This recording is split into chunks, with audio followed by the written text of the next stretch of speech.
TradeRationalInvestor.com's Daily Brief. The answer to your question is learn the goddamn process, trade your trading plans, don't take too much risk on any one trade, and just let yourself get rich. Hello, everyone. Welcome to TRI's Daily Brief. Guess you've already had the intro, so let's just jump right into this. News today, it's just sort of same old. We talked yesterday about how it felt like it was kind of like a hollow day. There wasn't a heck of a lot of news or econs driving price action, and the politicians down in the States were sort of, they played kind of kick the can of this debt ceiling debate down to today, and now if I understand correctly, the executive branch and the U.S. legislature, the Republican sort of House of Representatives are going to meet again today. And I think Mr. McCarthy has said that he's feeling a bit more optimistic that progress can be made. And of course, the highly politicized U.S. Treasury Secretary Grandma is trying to inject the sort of the fear of God into the market here, with debt ceiling, defaults, and running out of money. And frankly speaking, we've talked lots about this. I don't know whether that's even real or not. But having said that, they are playing politics, so I suppose it's business as usual. I get the impression that if it wasn't for the U.S. House of Representatives Republicans taking over the Congress there last election, this wouldn't even be a part of conversation. You notice, like in Canada, for instance, the inflation numbers are very hot. You can see 4.4%, the reported rate here. The market was looking for 3.9, so literally came in 10% above expectations and literally going the wrong direction. You heard me barking yesterday about housing data in Canada. And frankly speaking, if the 1% had their druthers, then the Great Reset would just continue business as usual. And there wouldn't even be any talk about it.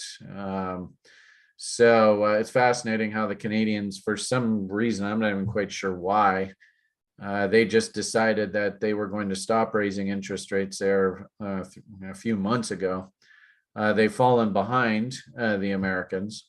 And as you can see, the inflation numbers coming in much hotter in Canada than anybody would really like. And as I said yesterday, I talked to you about the housing market here in Canada. It's a little silly. U.S. retail sales came in a bit softer than expectations. So, clearly the rise in interest rates is having a material impact on the consumer sector. It's having a material impact on the economy.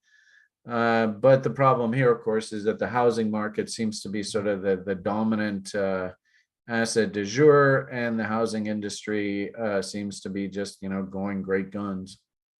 Interesting data that caught my attention this morning. The industrial production month over month came in actually very, very strong down in the States. Year over year, not so much. So it's just basically kind of like an uptick month over month. That was quite a bit more than expectations. Year over year, though, kind of in line.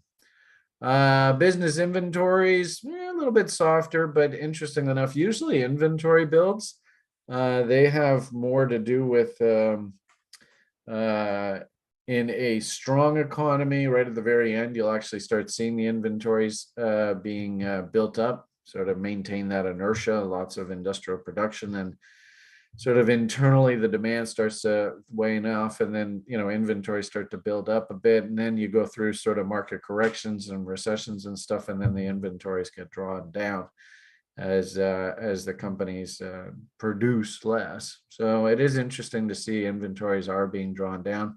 I'm also hearing too that in the auto industry, basically the world is running out of new cars. Obviously through the whole, sickness environment and stuff. things changed, and if I understand correctly, there, and also too, a lot of these Western governments and stuff with their sort of war on the environment stuff. A lot of unknowns around what's going to happen in the auto industry going forward. But as I pointed out just a moment ago, you can see housing market and the housing industry. Mr. Fink, you will own nothing and you will be happy because all of the oligarchs are basically they own the housing market. I thought it was interesting. I heard from somebody a while ago that they said that the most preferred asset to actually invest in things like pension funds overseas, like Asian pension funds and stuff, is actually the US single family home market. So that's an interesting anecdote on that. And of course, that's why, the Finks of the world come in and just buy up like whole developments en masse. And the housing industry, right? The housing market, that's almost, what is that? That's a 10% jump, above 10% above expectations. I suppose in that kind of environment, and of course, the Canadians, they don't bother raising interest rates, and all of a sudden the inflation just starts roaring back. And, this is what drives you crazy about this silly game, is that, even Mr. Powell has said specifically, if you take your foot off the gas at all on trying to kill this inflation movement, inflation will just come roaring back. And indeed, that's exactly what's happening. And, frankly speaking, I'm actually quite disappointed with the overt plan to carry out Klaus's quote unquote great reset when they don't really care about the actual standard of living of an average Joe Canadian. And they're actually probably more interested in just keep jacking the population, just bring more new people in with completely blank credit, and of course get them to ramp up all that debt, new credit, and then of course if they default down the road, so what, we'll just send that off to foreclosure. Anyway, I guess that's my interpretation. So Econs came in a little hotter than expectations. And as I said, news-wise, the debt ceiling debate rages. And I don't know whether, I don't think we talked about it in the public broadcast, but there is a huge incentive for the 1%, I guess the Wall Street crowd, I don't know what you want to call them, to try and make sure, actually, I don't have it here. Actually interesting, these tech stocks, what chart pattern does that look like? And it's actually interesting. We'll have our weekly stock pickers club meeting tonight. But everybody should look at this chart pattern. It's actually a very typical chart pattern. You could call it an inverted head and shoulders, actually, but I was actually thinking cup and handle and big breakout. And it's interesting because in our group meetings, we have been for the past few weeks barking about how much we absolutely love the semiconductor sector right now. And this AMD, I think is a good example, show me a new high and I'll show you a buy. Higher highs and higher lows defines a bull market. You could probably teach a course on what does an uptrend look like. Higher low, higher low, higher low, higher low, higher high, higher high, higher high, higher high. So there it goes. Actually, also too, if you just drew a simple trend line off of these peaks, our rule is that really, and we can pull this chart up here. Our rule is that these things are not buys and not really breaking out until you can see there's a cute little long attempt that I was mapping out earlier. I think this double bottom that came down in here was way better, but anyway. Coming into Collins dump chaser zone. And interestingly enough, the first sort of blush of that, you can see the rejection. That would have been a really interesting little short idea. But I guess what I'm trying to say to you guys here is, if we go boom, boom.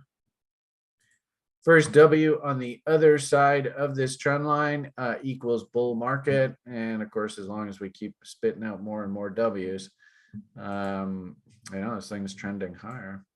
Probably, knee-jerk reaction, 50% rule, WD GAN kind of thinking. So targets up in this 110 are probably realistic. I don't know whether it makes sense to go and pull the trigger there, but it does look like a very bullish looking chart. So semiconductors, very, very strong here. I guess what I wanted to point out, which I think makes a lot of sense, we're coming into very big options expiry event here. So if we just look at like the biggest ETF in the world, the S&P 500 depository receipts are what we call the spiders. And we look at the monthly options expiry, you can see there's some serious numbers right above 400. I think it's actually all around 400. Boom, 144,000. Actually, interesting, that was 147,000 yesterday. But I think that's your anchor. So I doubt you're going to see the market go much below that 400. Also notice too, 410, 83,000 contracts. I mean, we're talking some serious money in the tens of millions, if not 20s of millions, 30s of millions of dollars just in option premiums on the line. And look how the open interest in the puts just absolutely disappears when they actually, if you get up to sort of this 420 area. I mean, there's just nothing. So even where we are right now at 411, I think probably as long as they can close the market above this 410 area, they'll be happy. My hunch, believe it or not, is into Friday. They're probably going to have it up here around this 415 area. And if they do, then Wall Street just hits an absolute massive home run. And the 1% win again. So keep your eyes peeled for that. As I said yesterday, I think there was a bit of a pause in the market, just simply because we had, the politicians humming and hawing about whether they were going to get together and pass the debt ceiling raise down in the US. And I think we're basically just sort of parked here. So as I said, there's the 410 and the 400. Just insane amount. Actually, this one was what, 85,000 we said. Just insane amounts of open interest here. So if anything, this should give you sort of an idea of how Wall Street moves the market. Anybody can do this. You can pull this up at any given point in time and just see. And this is looking at the puts, because remember that institutions write about 80 to 90, well, probably 90 to 95% of all puts. Retail doesn't really participate in writing puts. So this is all your Joey Diamonds, your Goldman Sachses, your Merrill Lynch's. That's who these people are that are writing these options. So it's a fantastic little tell for you to figure out sort of where the market is and where it's going. All right, so we had Econs that came out. Meh. All right, inflation's still very much an issue, and I think it has everything to do with the housing market right now. Probably also too going to spill over like the auto industry there. Used cars prices, of course, went crazy through the sickness, and I'm hearing that like new cars now, there's an inventory problem there. You can see the bond market's reaction from that. Bond market not happy about that whatsoever. Stock market, man, as I said, probably a lot to do with the options expire on Friday. It would be interesting too, for fun, is go pull up, and I won't do it here, maybe we'll do it in the after party, but go pull up the bond market options that are expiring this Friday, and they'll probably give you a pretty good idea of where the bond ghouls think these bond markets should go out on Friday. Interesting to see the gold market really coming off here. That's a bit of an oddity, eh? Housing market much stronger than expected. Econ data coming in okay, but retail sales pretty weak. Consumers not really too happy. So the gold market, I think, is interpreting this as deflationary, not inflationary, which is a little bit of an oddity there. I do see, of course, we've been talking lots about how the US dollar index itself looking uppy.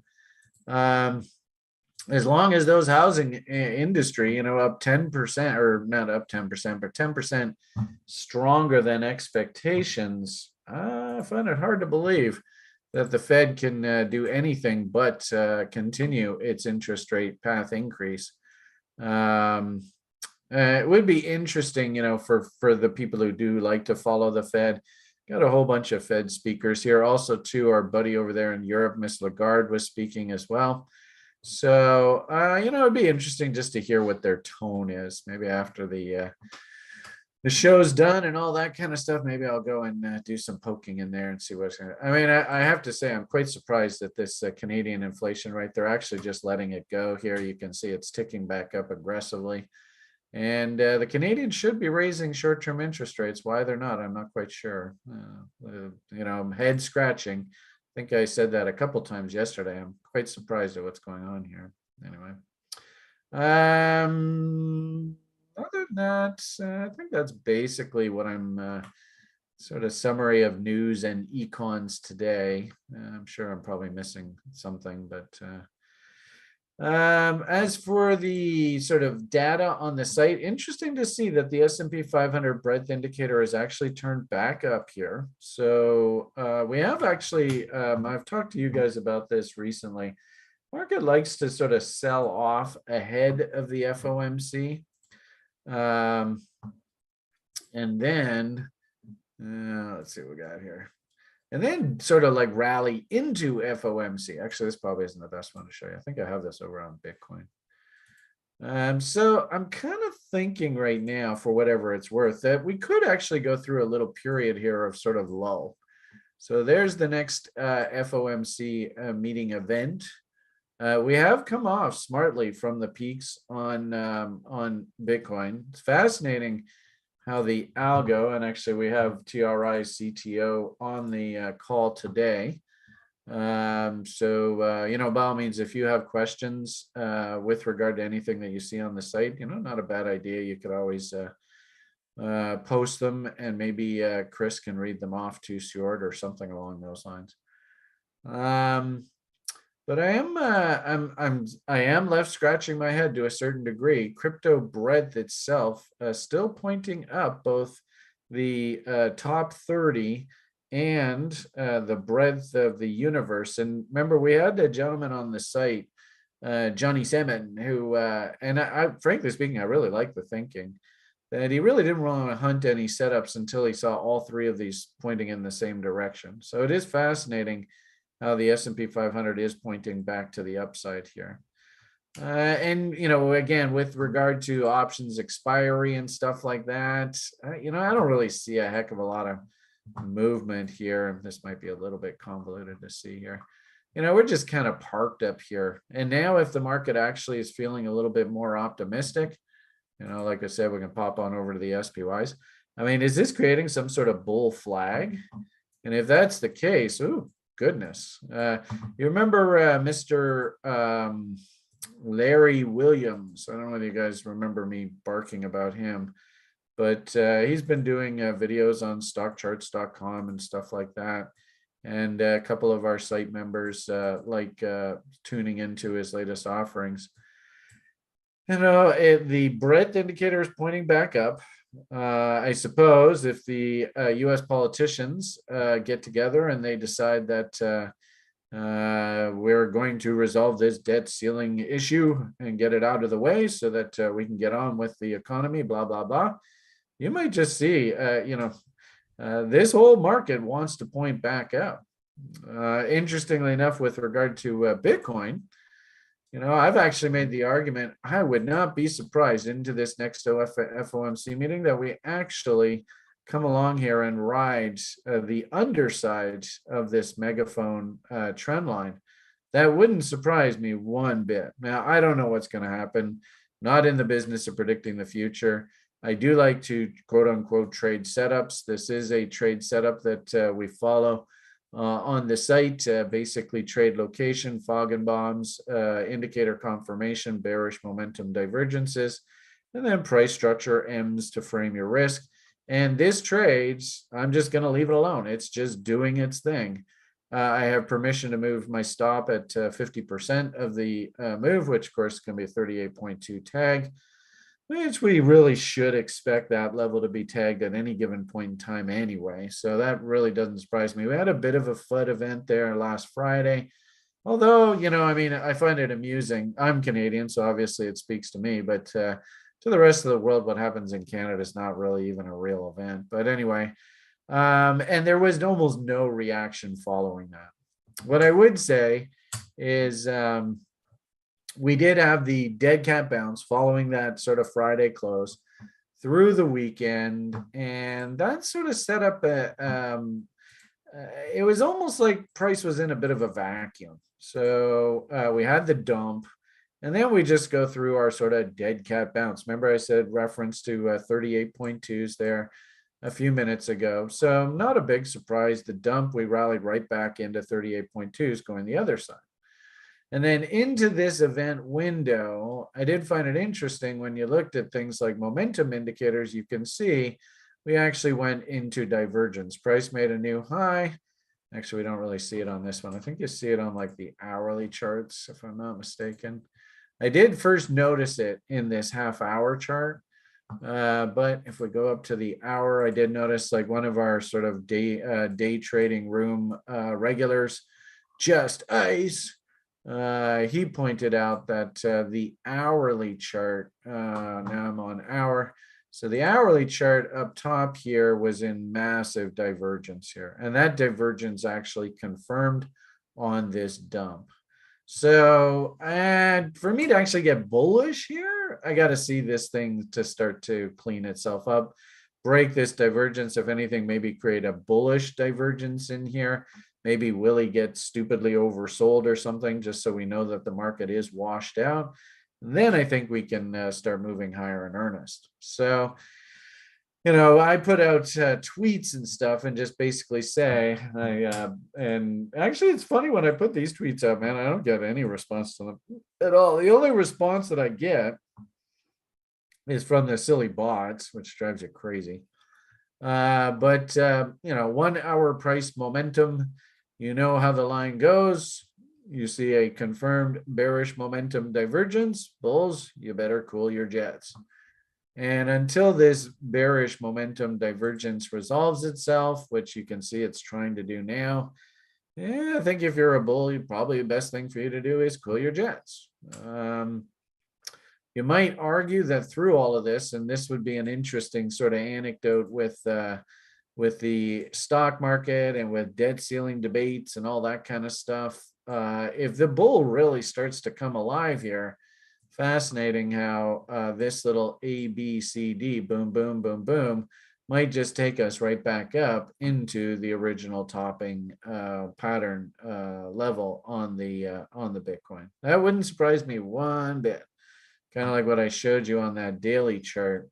It wouldn't be outlandish to expect some sort of test of the underside. You can see where the reload short zone is on this Bitcoin chart. A rally up into that area if the stock market gets all haywire here, wouldn't surprise me. All right, so there's your Bitcoin. Altcoins, not really seeing a whole hell of a lot. Certainly no profits here booked. A couple of names that were kind of cool to see. Although moving the coins around in DeFi land and on these ledgers and stuff is just a colossal pain in the ass.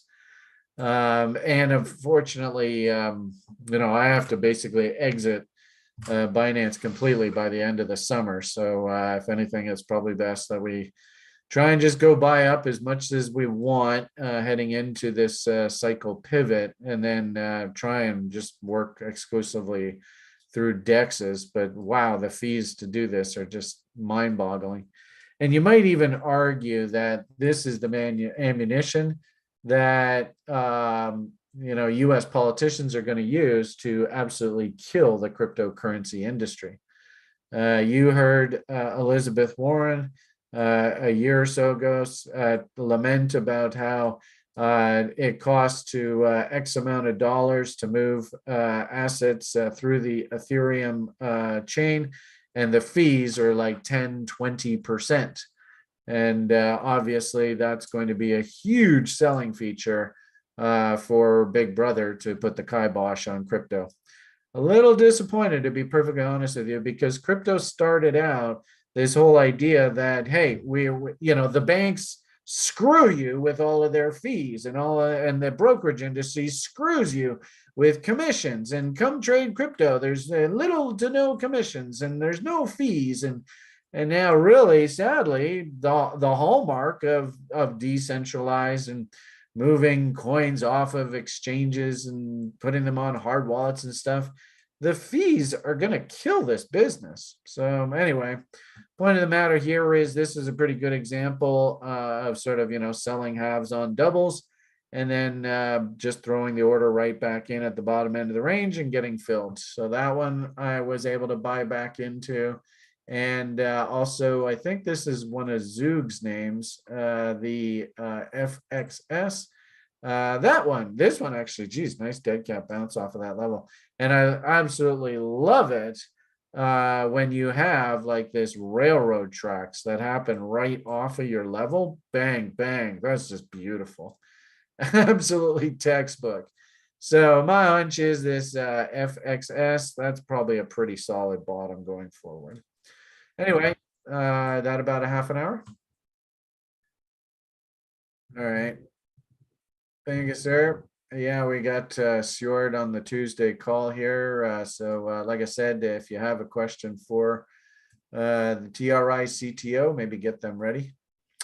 Stock wise, well, man, I picked up 3 different little stocks here recently. None of them really doing much. That lithium name, looking a little heavy now. Could you justify maybe just hopping off here on a break of these lows? You could, though, like I look at this from the bigger picture, and there is a heck of a lot of upside, but I can understand if somebody was like, oh, this is looking kind of iffy. If you wanted to just hop off there, that's fine. It would be understandable. Did buy a little bit of this XLC off of the double bottom there a few months ago. So this was probably the biggest transaction I've done in the stock market, and kind of that same conversation about semiconductors and AMD is the communication services sector. I just bought the big fat W for my registered account. This little guy has been an extra special treat. Not quite sure why I got so lucky here, but picked up the double bottom off of this little pharma name at about 2 and change. And here you can see it's now the better part of $4. If we get up into this 5.5 area, of course, I'll be letting half of it go. So that one worked out pretty nicely. And then the other one, which is another little tech name proxy, I think it's just basically sitting where I bought it. So if you wanted to join me, this IZEA, he's sitting there just twiddling his thumbs. I suppose if tech and Microsoft, they just I think it was the Brits just said, all right, fine, you want to merge with Blizzard Activision, it's fine by us. We've talked lots in the recent past about a very large bull call spread trade that we were interested in at TRI. I never actually did put it on, but you can see that at least thinking on the bull side was the right thing there. So. All right, that's basically your market summary from Brian today. PMA for the win, all the best. And of course, let's all have a fun next half hour or so checking in with Stuart and the TRI CTO. Have yourselves a great day. PMA for the win, all the best, and bye for now.